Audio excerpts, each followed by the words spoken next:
warahmatullahi wabarakatuh. wabarakatuh. Pak Randi, matur nuwun Bapak. Ya, silakan Bu Ais. Baik, terima kasih Pak Tri. Bismillahirrahmanirrahim. Assalamualaikum warahmatullahi wabarakatuh. Waalaikumsalam warahmatullahi Selamat siang Bapak Ibu yang terhormat. Mohon maaf ini mungkin agak menyita waktu istirahatnya karena nanti kita akan melanjutkan langsung materi pemaparan ceramah dari Bapak Kapusdiklat dengan judul peran BPS dalam penyediaan indikator strategis. Insya Allah waktu ceramah ini kita akan selesaikan sampai dengan paling telat ya Pak Kapus jam 12.45. Karena waktu Indonesia bagian tengah dan timur sudah terlalu siang, Pak.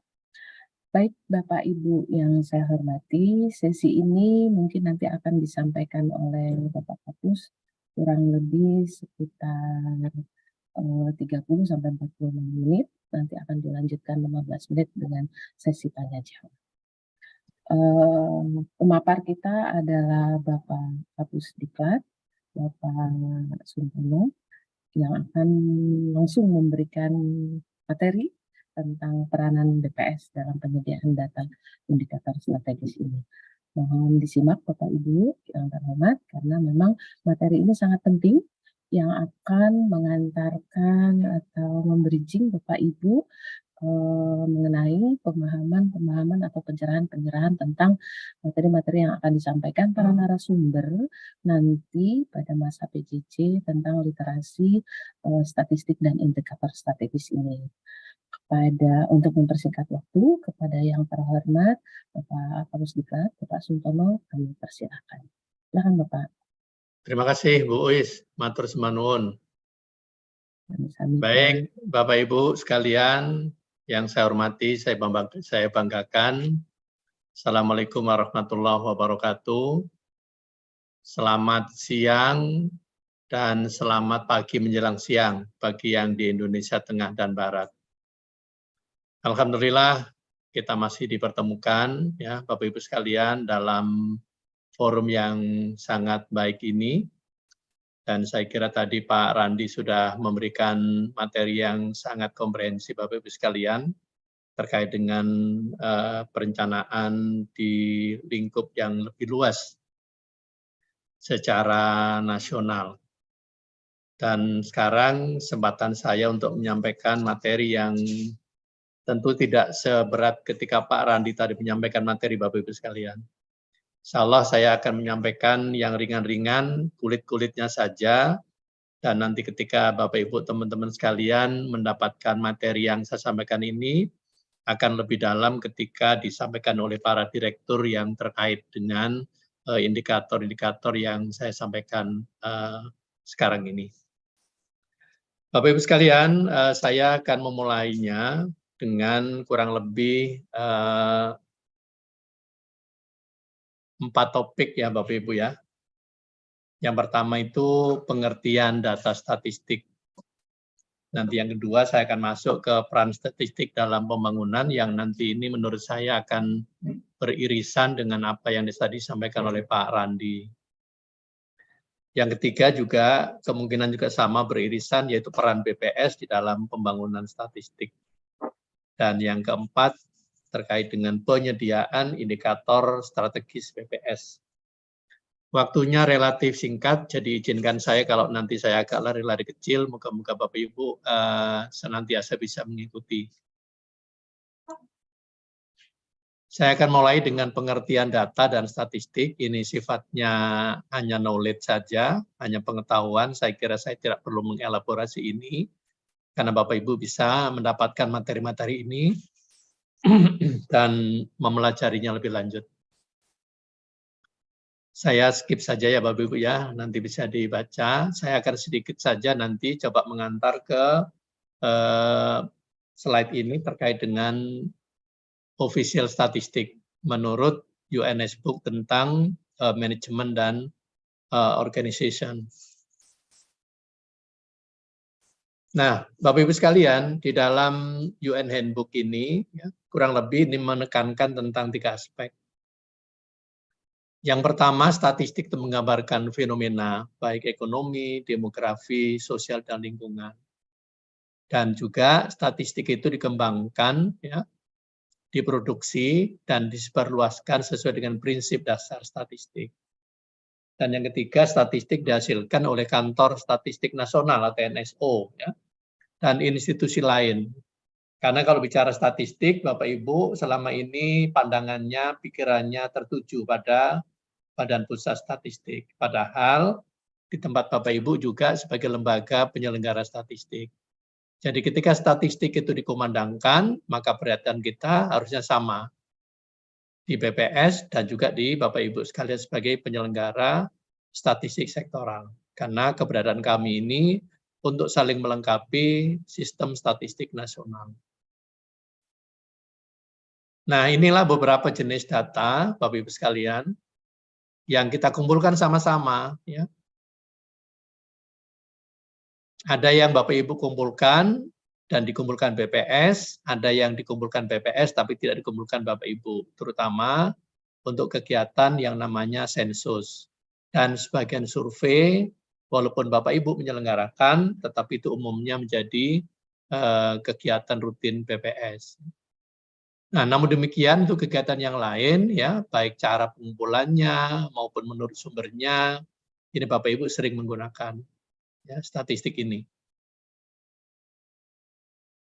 Nah, selanjutnya Bapak Ibu sekalian berkenaan dengan pengertian dasar dan statistik. Ada istilah-istilah atau terminologi yang digunakan oleh BPS untuk mengukur seberapa berkualitas data statistik yang kita hasilkan. Di dalam ukuran-ukuran itu banyak lembaga yang memberikan ukuran lebih dari 10, ada yang 12, tergantung variasinya. Tapi setidaknya inilah ukuran dasar yang setidaknya harus ada untuk bisa mengatakan bahwa sebuah data itu berkualitas. Di sana ada relevan, ada koheren secara statistik, ada aksesibilitas yang mudah, ada bagi pakainya, ada akurasinya, juga ada timely-nya, ya, terkait dengan ketepatan waktu.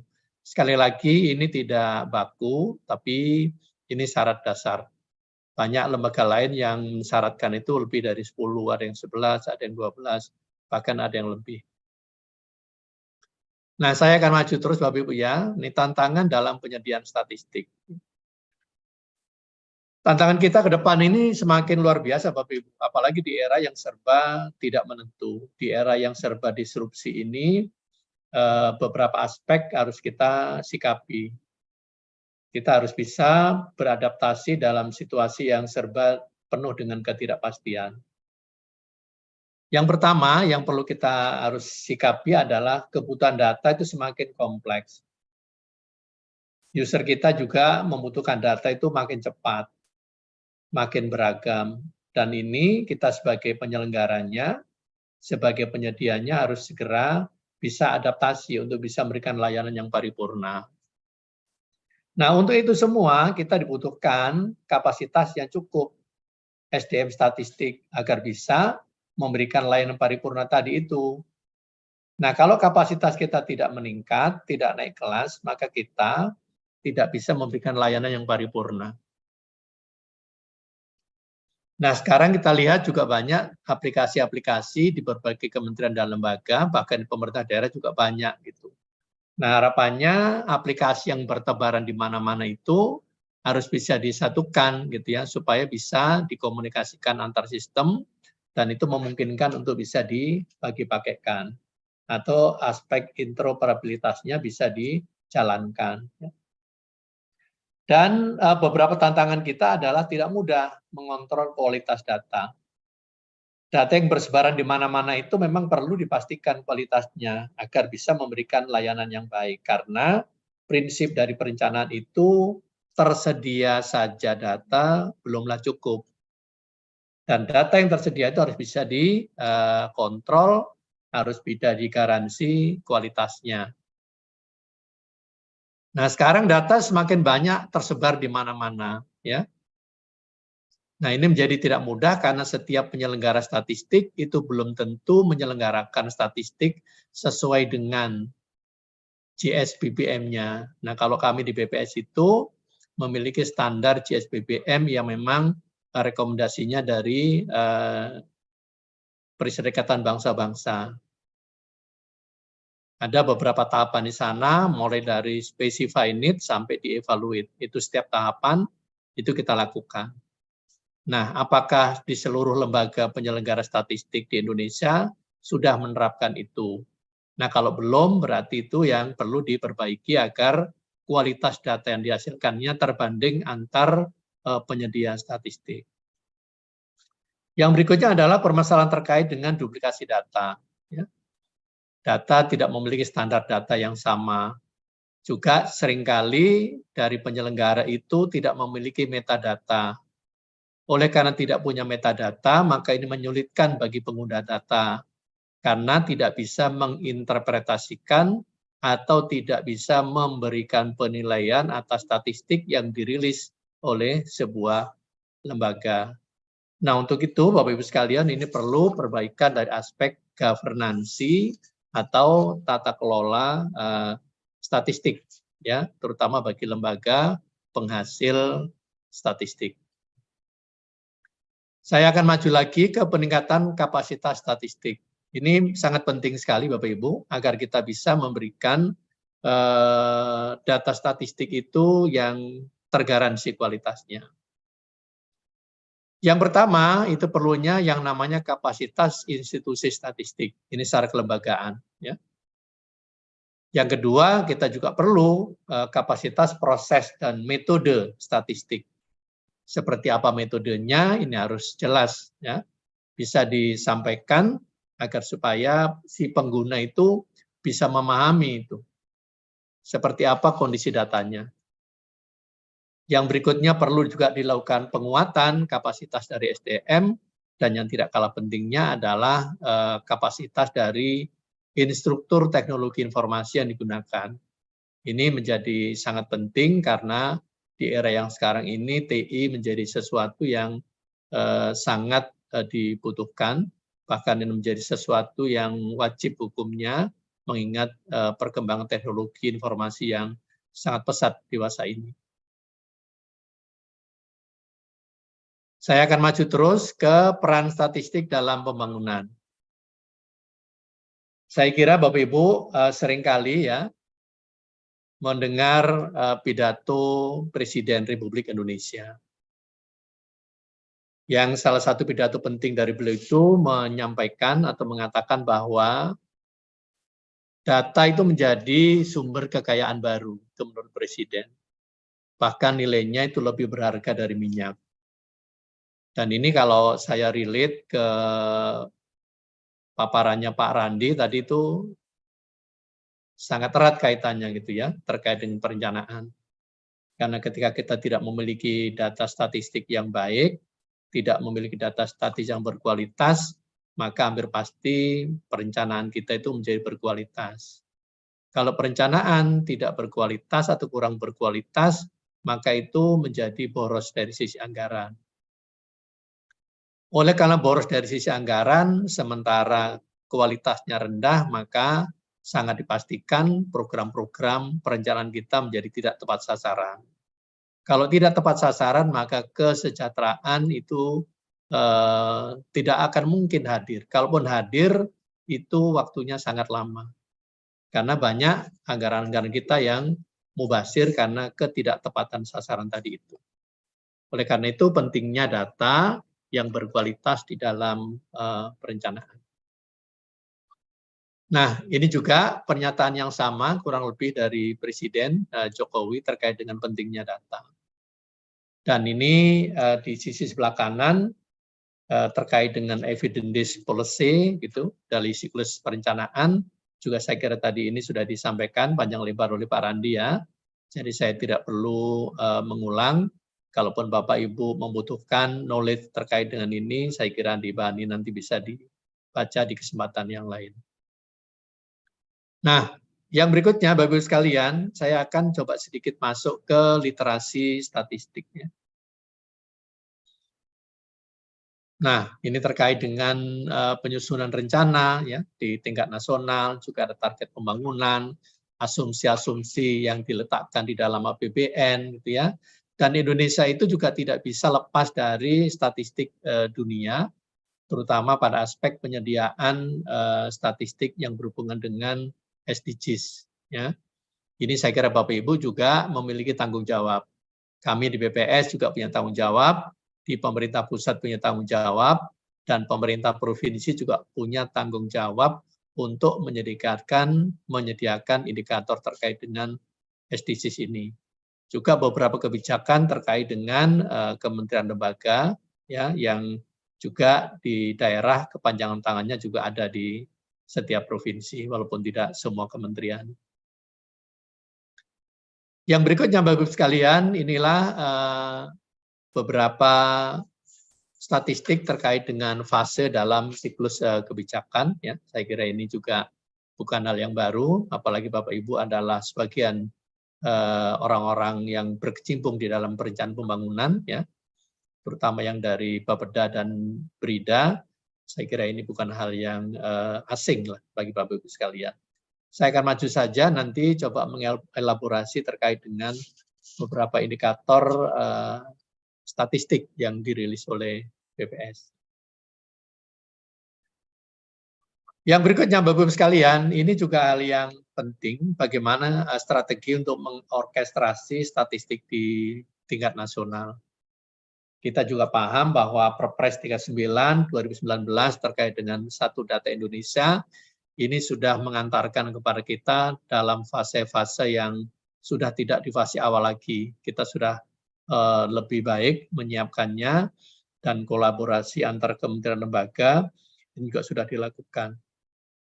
Beberapa waktu yang lalu juga ada kegiatan seminar ya, terkait dengan Satu Data ini, kebetulan diselenggarakan oleh Prospera. Prospera itu kerjasama Australia dan Indonesia.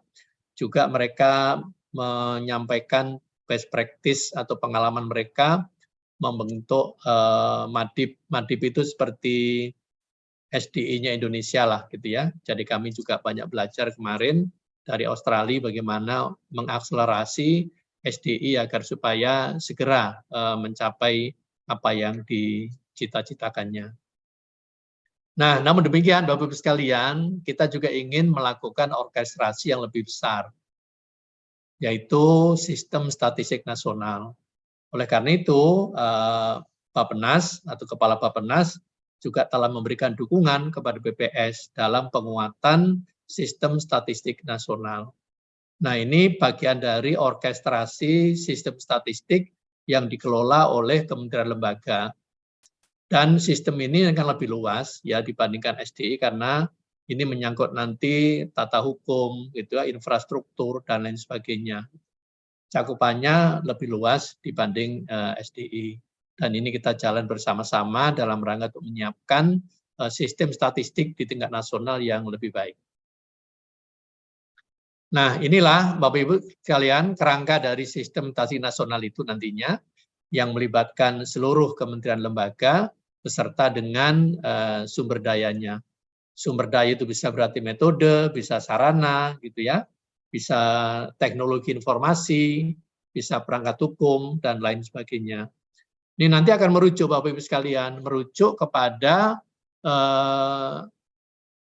lembaga yang menghasilkan. Statistik sektoral dihasilkan oleh KLDI, yang dasar diselenggarakan oleh BPS, dan yang khusus itu diselenggarakan oleh masyarakat.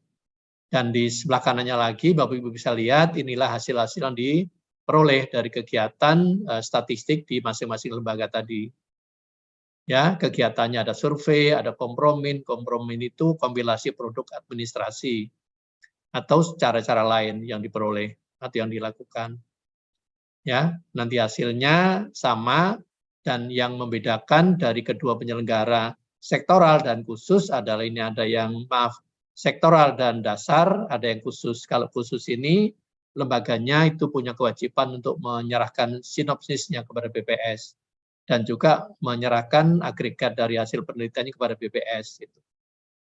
Kenapa demikian? Ini agar supaya ketika nanti ada lembaga lain yang ingin melakukan studi yang sama, Ini bisa kita tunjukkan sehingga mereka tidak perlu melakukan studi, ataupun kalaupun perlu mungkin lokasinya bisa disesuaikan. Karena sayang kan kalau merencanakan kegiatan di lokasi yang sama, dengan objek yang sama, terus dengan topik penelitian yang sama, mubazir anggarannya.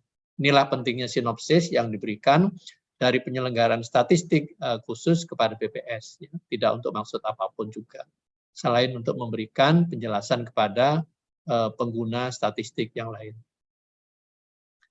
Yang berikutnya, Bapak dan Ibu sekalian, saya akan bergeser lagi terkait dengan beberapa langkah atau tahapan terkait dengan kolaborasi yang terkait dengan keselarasan penyediaan data untuk pembangunan. Nah, selanjutnya saya akan maju Bapak Ibu sekalian ke aspek rekomendasi.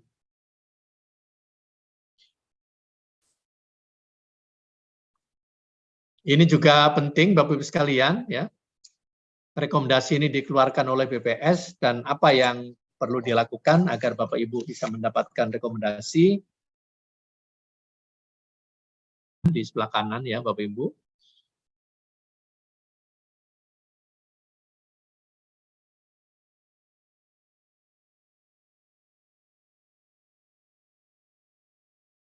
Baik, Bapak dan Ibu sekalian, saya akan maju lagi ya Bapak Ibu sekalian ya, terkait dengan IPS. IPS itu kepanjangan dari Indeks Pembangunan Statistik. Ini sebuah ukuran Bapak Ibu sekalian untuk menggambarkan tingkat kematangan dari kualitas penyelenggaraan statistik yang dilakukan oleh Bapak Ibu di sektoral.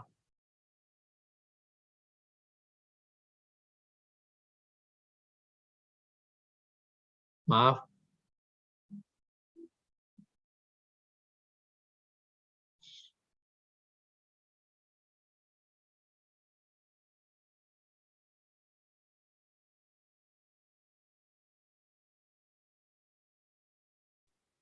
Ini ada beberapa nilai sebagai kategori ya Bapak Ibu sekalian.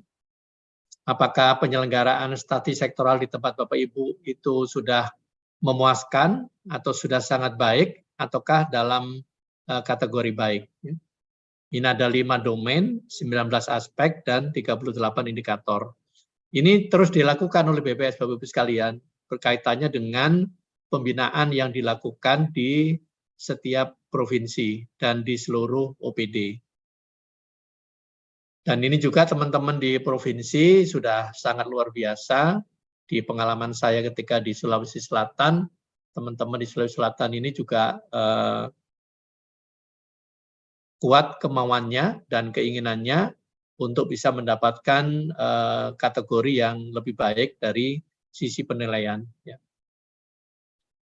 Inilah tahapan-tahapan Bapak Ibu sekalian yang harus dilakukan ketika Bapak Ibu nanti di daerah ingin mengetahui sudah seberapa matangkah itu tingkat pembangunan statistik yang ada di tempat Bapak Ibu sekalian. Nah, saya akan maju lagi terkait dengan penyediaan indikator strategis ya yang dilakukan oleh BPS. Ini beberapa pengertian-pengertian, saya kira sekali lagi, ini karena waktunya tidak terlalu banyak untuk saya tidak perlu mendalami pengertian-pengertian ini, dan Bapak Ibu nanti bisa membacanya di kesempatan yang lain. Saya akan maju terus ya Bapak Ibu. Ini beberapa syarat yang saya kira Bapak Ibu juga paham ya, syarat-syarat untuk menghasilkan indikator yang baik ya. Nah, yang berikut ini Bapak Ibu sekalian terkait dengan inflasi dan teman-teman yang di Diskominfo di Bapeda, saya kira yakin karena ketika saya di Sulawesi Selatan pun BPS selalu hadir setiap hari Senin ya. Rapat dengan Menteri Dalam Negeri untuk memantau perkembangan harga setiap hari Senin awal pekan ya. Nah, berkenaan dengan inflasi. Inflasi ini penting Bapak Ibu sekalian. Karena inflasi ini menjadi momoknya ekonomi dan sekaligus inflasi ini yang berusaha untuk dikendalikan oleh pemerintah. Ya. Inflasi ini kaitannya banyak sekali, selain ini mencerminkan kemampuan daya beli nanti masyarakat, ini juga nanti sangat erat kaitannya dengan kemiskinan, karena kemiskinan itu menggunakan garis kemiskinan, dan ukuran garis kemiskinan itu juga ditentukan oleh tingkat kemahalan harga-harga atau inflasi. Semakin cepat perkembangan harganya atau semakin tinggi angka inflasinya di suatu wilayah, maka garis kemiskinannya itu hampir bisa dipastikan kenaikannya semakin cepat. Ketika kenaikan garis kemiskinan semakin cepat yang tidak dibarengi dengan kenaikan pendapatan lebih cepat dibanding kenaikan dari inflasi, maka hampir dipastikan penduduk atau keluarga yang tadinya itu tidak masuk kategori miskin, itu bisa saja jatuh ke dalam kategori miskin. Karena itu tadi, kenaikan pendapatannya tidak lebih tinggi dibanding kenaikan harga barang-barang. Sehingga pendapatannya berada di bawah garis kemiskinan. Nah, Bapak Ibu sekalian, inflasi ini penting ya. Dan ini tidak mudah mengumpulkannya karena di setiap provinsi itu tidak kurang dari 500 komoditi itu diamati mingguan, 2 mingguan, bahkan ada yang bulanan. Nah, ini yang menjadi catatan bagi pemerintah daerah agar supaya inflasi ini terus dikendalikan. Dikendalikan itu tidak berarti harus dalam kondisi yang rendah. Nah, ini saya ketika di daerah ada pemahaman yang menurut saya perlu diperbaiki. Jadi keberhasilan mengendalikan inflasi itu apabila inflasi dalam selalu keadaan rendah. Apalagi kalau bisa selalu deflasi itu menjadi lebih baik. Nah, ini pemahaman yang menurut saya kurang tepat.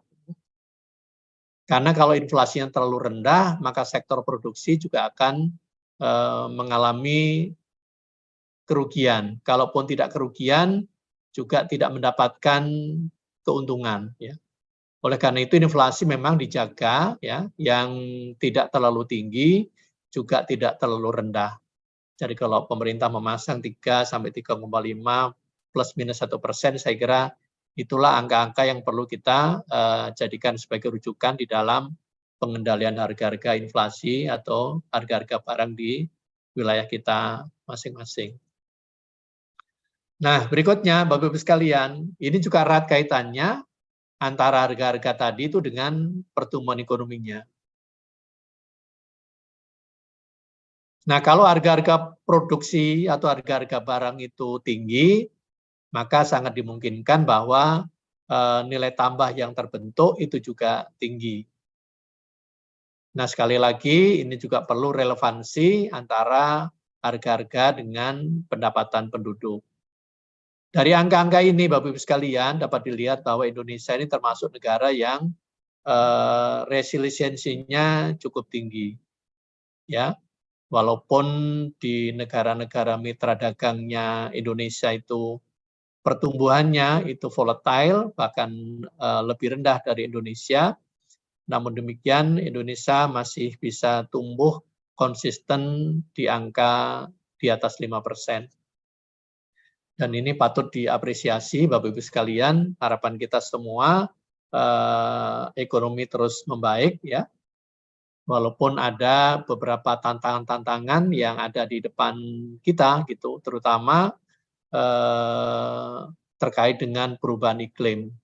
Perubahan iklim ini nanti akan mengganggu proses pertanaman di sektor pertanian, sementara di beberapa provinsi sektor pertanian itu masih menjadi leading sektor, walaupun tidak demikian di tingkat nasional.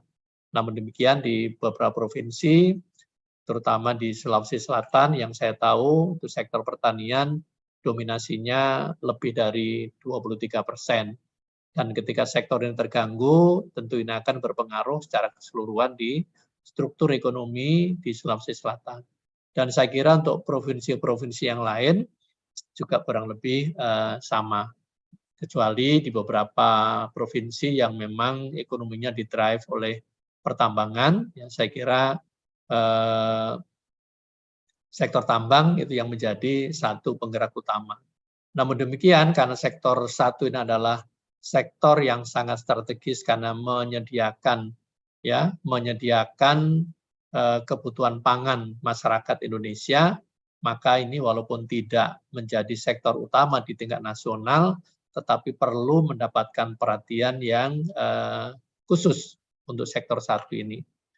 Terkait dengan perubahan iklim, Bapak Ibu, saya kira Indonesia juga sudah merencanakan untuk melakukan impor beras, yang kurang lebih berita terakhir yang saya baca sekitar 2 juta ton, walaupun prioritas untuk 500.000 ton dulu untuk mengantisipasi di jangka pendek karena akan hadirnya El Nino sebagaimana dilaporkan oleh Badan Meteorologi dan Geofisika belakangan ini.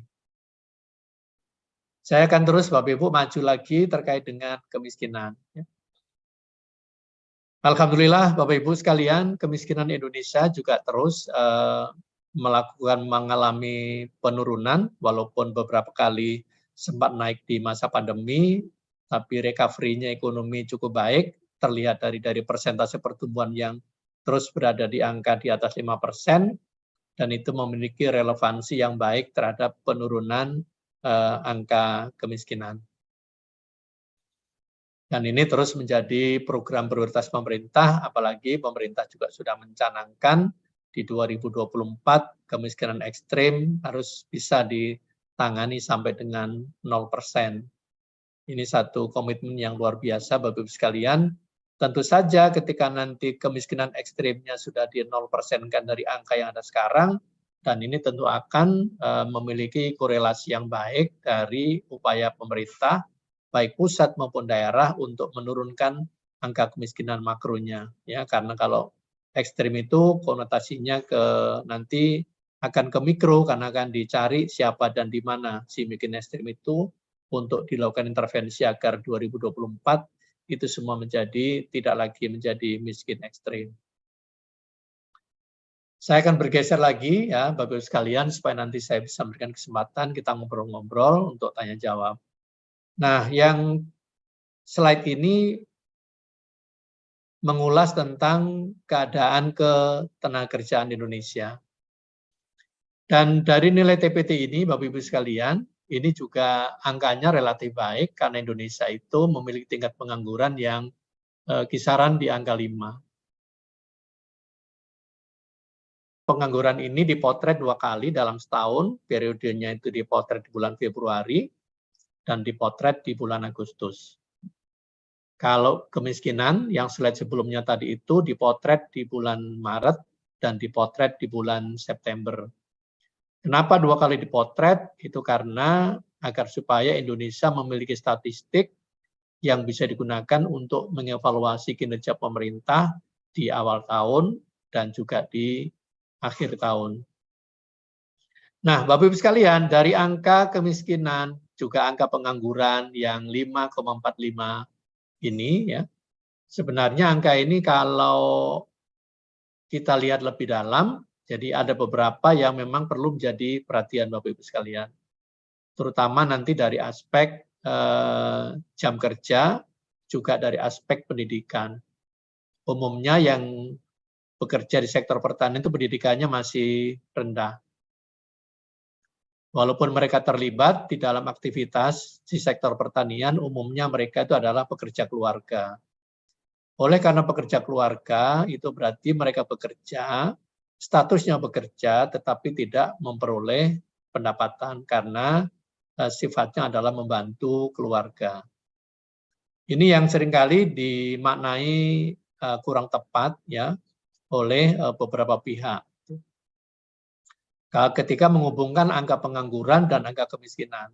Bagaimana mungkin suatu daerah penganggurannya rendah, kok kemiskinannya tinggi, terutama di daerah pedesaan. Kalau kita memang dulu waktu sekolah, ya bicara tentang grand theory, itu nggak masuk di dalam logika, tapi logika itu tidak selalu sejalan dengan realita. Maka untuk bisa menjelaskan kenapa demikian, maka perlu mendalami statistik yang menghasilkan indikator tersebut. Gitu. Nah, ini sering saya lakukan diskusi-diskusi di Sulawesi Selatan dengan para akademisi yang ketika memandang dari sisi grand teorinya itu tidak sejalan gitu. Tapi tidak sejalannya itu perlu dijelaskan supaya bisa dipahami. Sekali lagi, seperti saya katakan tadi, secara teori mestinya ketika daerah itu penganggurannya rendah, logikanya mengatakan kemiskinannya pasti rendah dong, gitu. Karena sebagian orang terlibat di dalam aktivitas ekonomi atau bekerja. Nah, ketika di daerah itu kemiskinannya tinggi, penganggurannya rendah, yaitu tadi diadres ke pekerja keluarga tadi itu. Gitu. Banyak orang bekerja di keluarga yang dia tidak dibayar. Banyak orang bekerja tapi kurang dari 35 jam per minggu, sehingga pendapatannya menjadi tidak optimal. Itu beberapa hal yang bisa menjelaskan atau yang melatar belakangi kenapa di suatu daerah itu kemiskinannya tinggi, di sisi yang lain penganggurannya rendah. Nah, yang berikutnya, Bapak Ibu sekalian, ini terkait dengan ketimpangan pengeluaran ya, atau Gini rasio.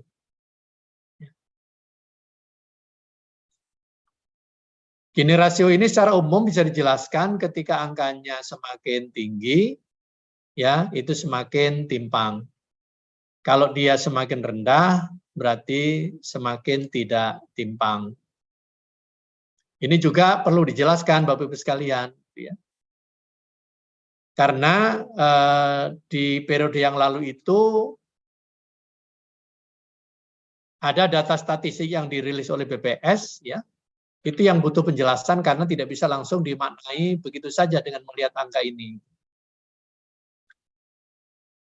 Di sisi yang lain, Bapak Ibu sekalian, ekonominya tumbuh, gitu ya. Tetapi di sisi yang lain ketimpangannya tinggi dan itu memang butuh penjelasan. Kita juga tidak bisa menyalahkan bagi pengguna kenapa demikian gitu. Inilah perlunya penjelasan-penjelasan agar supaya publik atau pengguna data statistik itu memahami apa yang sesungguhnya terjadi di balik angka-angka itu. Nah, kalau kita tidak paham dengan raw datanya atau data dasarnya yang digunakan untuk menghitung indikator itu, tentu kita tidak bisa memberikan penjelasan yang lebih baik atas apa yang sesungguhnya terjadi atau apa yang ada di balik dari indikator-indikator itu. Nah, secara khusus, mohon maaf kalau saya sering menyebut nanti Sulawesi Selatan karena saya di Pusdiklat ini belum genap 3 tahun, maaf, belum genap 3 bulan.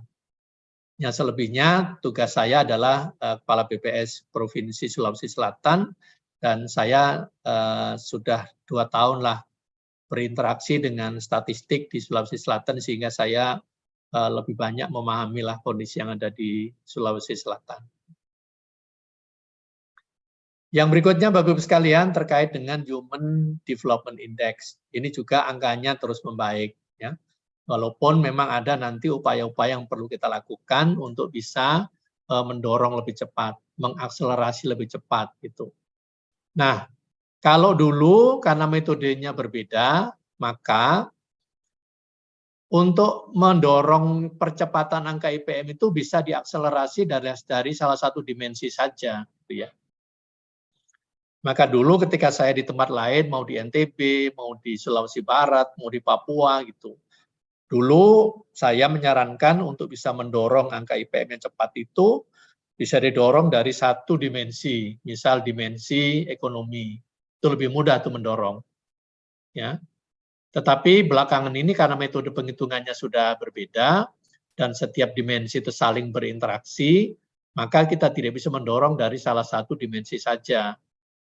Harus bergerak bersama-sama secara simultan dari seluruh dimensi. Tapi ada yang didorong bisa lebih cepat, ada yang didorong tidak lebih cepat. Misal, kalau kita ingin mendorong angka pembangunan manusia dari dimensi kesehatan, itu relatif dorongannya kurang kuat. Kenapa? Karena ada syarat yang ada di sana. Syarat ini tidak mudah dipenuhi gitu. Untuk bisa mendorong angka IPM 1 poin harus bisa digaransi tidak ada kematian 1 orang pun dalam satu wilayah. Dan ini konsepsi dasar yang tidak mudah untuk bisa dipenuhi. Gitu. Maka kita bisa melakukan upaya-upaya dari dimensi yang lain. Bisa dari ekonomi, juga bisa dari dimensi pengetahuan. Kalau dulu di Sulawesi Selatan, Bapak-Ibu sekalian, saya menyarankan ke Pak Gubernur. Karena IPM Pak Gubernur itu kan di Sulsel relatif berhimpitan dengan nasional. Untuk bisa melampaui angka nasional, maka saya menyarankan kepada beliau untuk mendorong dari sisi dimensi pengetahuan, terutama dari angka harapan lama sekolah. Nah, setelah itu diterjemahkan ke dalam program, dulu Pak Gubernur programnya itu di-branding dengan Mari Ki Kembali ke Sekolah. Jadi, anak-anak yang usia sekolah, yang saat ini tidak ada dalam sekolah, itu diinventarisir jumlahnya dengan berbagai macam program, langsung dimasukkan ke dalam sekolah-sekolah, sesuai dengan levelnya. Setelah itu dikunci pintunya, supaya dia tidak keluar sekolah. Dikunci dalam pengertian, dia masuk kelas, masuk sekolah, dan bagaimana caranya supaya mereka tidak putus sekolah. Itu beberapa program-program dilakukan. Ya. Termasuk di Bone juga melakukan hal yang sama. Nah, berikutnya, Bapak-Ibu sekalian, saya akan nambah sedikit lagi sebelum saya mengakhiri sesi ini. Ini juga yang menurut saya relatif penting untuk di daerah adalah bagaimana kita bisa mengintegrasikan, Bapak-Ibu sekalian ya, kegiatan-kegiatan di sektoral, Bapak-Ibu.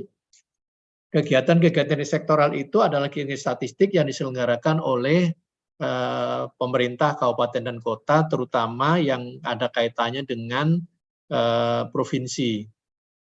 Karena seringkali kegiatan statistik yang diselenggarakan provinsi itu dia tidak inline dengan yang ada di kabupaten kota. Karena programnya itu tidak sejalan, sehingga dorongannya itu menjadi kurang kuat.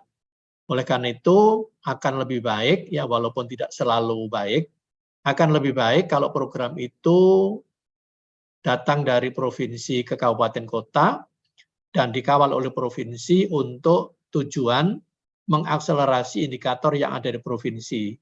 Selain itu nanti masing-masing kabupaten kota juga membuat inovasi program-program untuk mengakselerasi program di level kabupaten kotanya.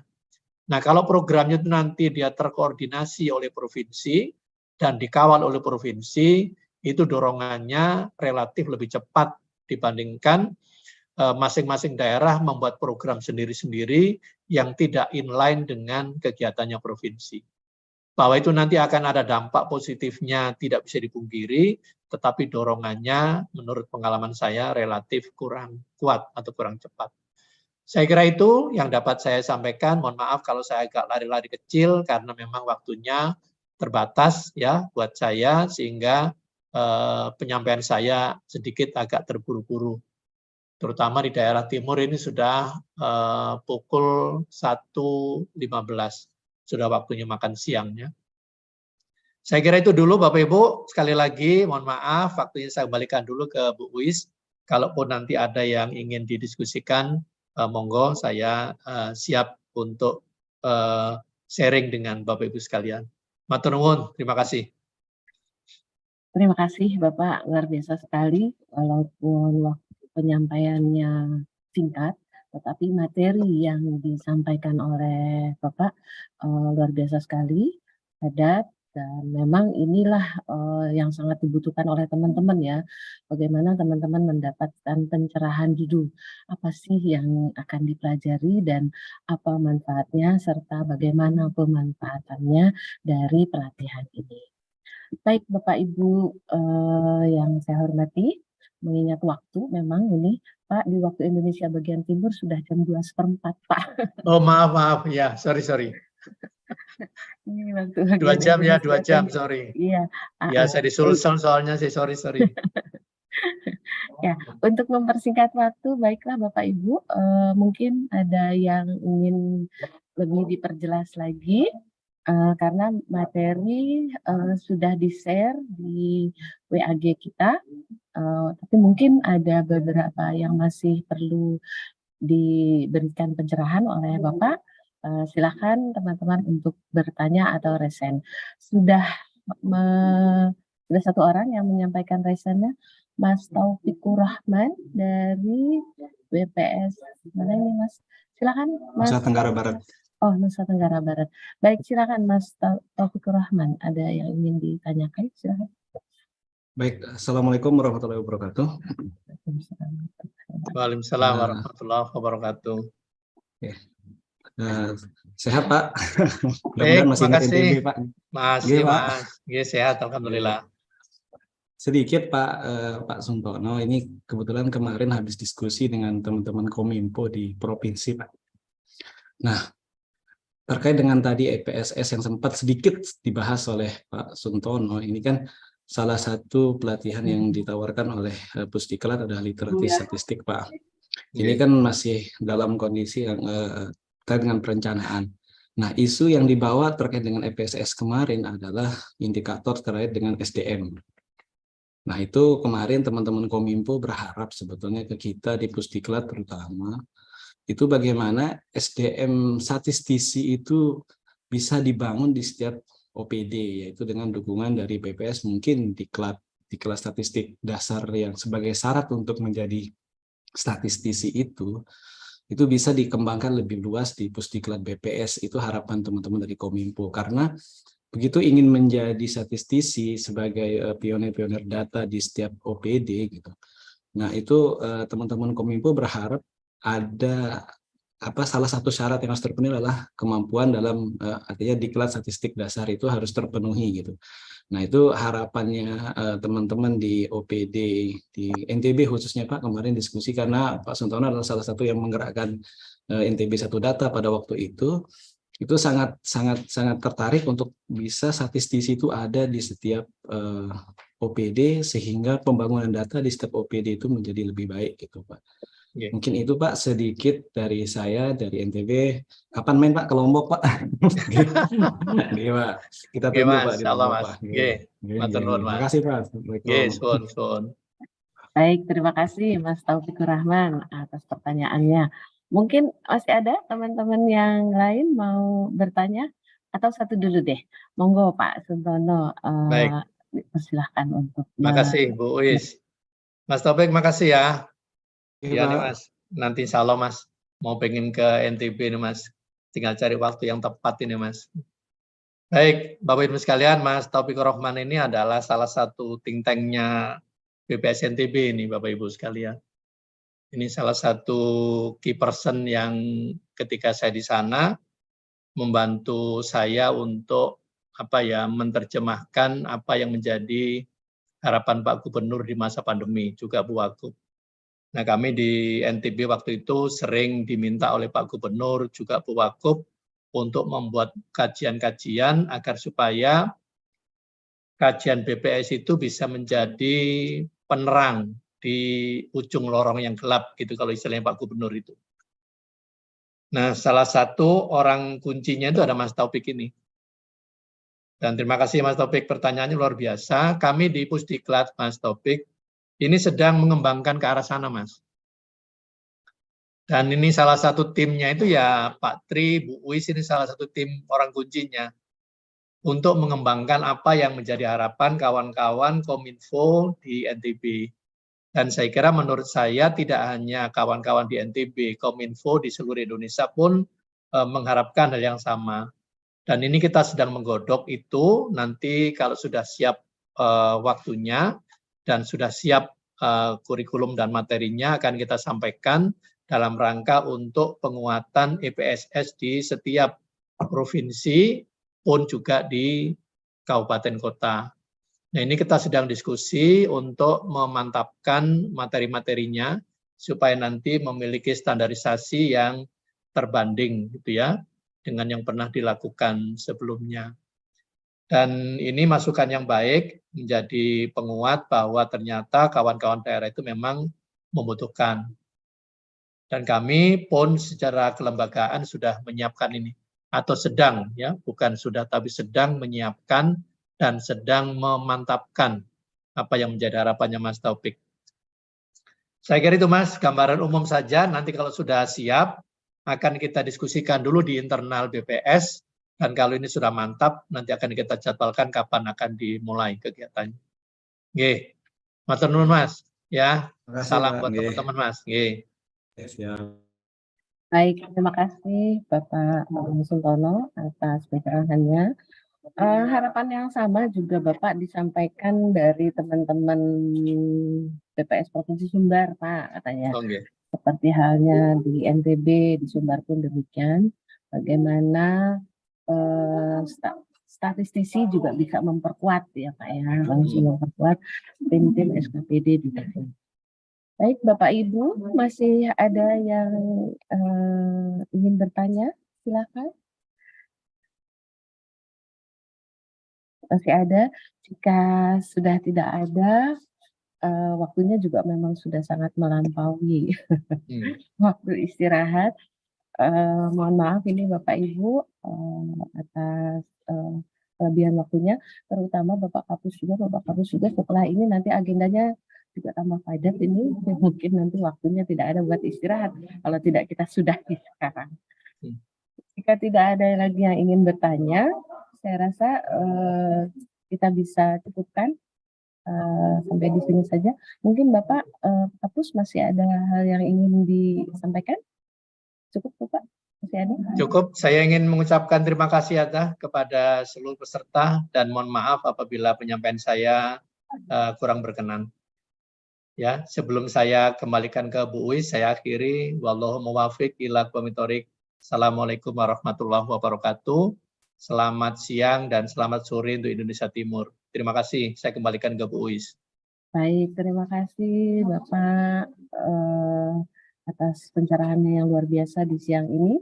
Sebelum juga saya tutup, terakhir ini ada chat dari Ibu Emma dari Diskominfo Jawa Tengah.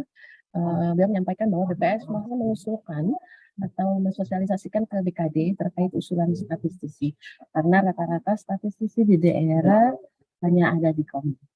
Baik Ibu, insya Allah tadi sesuai dengan arahan Bapak Kapus, ini BPS sedang bergerak menuju ke sana. Insya Allah sama-sama kita kawal ini, mudah-mudahan niat baik ini bisa akan terpenuhi sesegera mungkin. Demikian Bapak Ibu yang bisa kami sampaikan. Terima kasih atas partisipasinya. Untuk batch 1 mulai besok akan dilanjutkan dengan PJJ. Untuk batch 2 bisa mulai dengan MOOC-nya. Demikian yang kami bisa sampaikan. Mohon maaf apabila ada kekurangan. Sekali lagi saya sampaikan terima kasih kepada Bapak Kapus, Bapak Suntono atas pemberian pencerahannya. Saya akhiri dengan ucapan terima kasih. Wabillahi taufiq wal hidayah. Assalamualaikum warahmatullahi wabarakatuh. Waalaikumsalam warahmatullahi wabarakatuh. Waalaikumsalam. Terima kasih Bapak Ibu bisa meninggalkan ruang chat ini, nanti ruang kelas ini nanti dilanjutkan dengan pembelajarannya besok. Begitu Pak Tri, atau ada yang ingin disampaikan Pak Tri? Silakan Pak Tri. Sudah cukup Ibu ya. Silakan beristirahat. Matur nuwun Bapak untuk pencerahannya. Sami-sami Pak Tri, matur nuwun. Oke, matur nuwun Bu Is. Terima kasih Bapak Ibu, izin live. Ya, baik. Mohon izin saya end dari sini ya. 3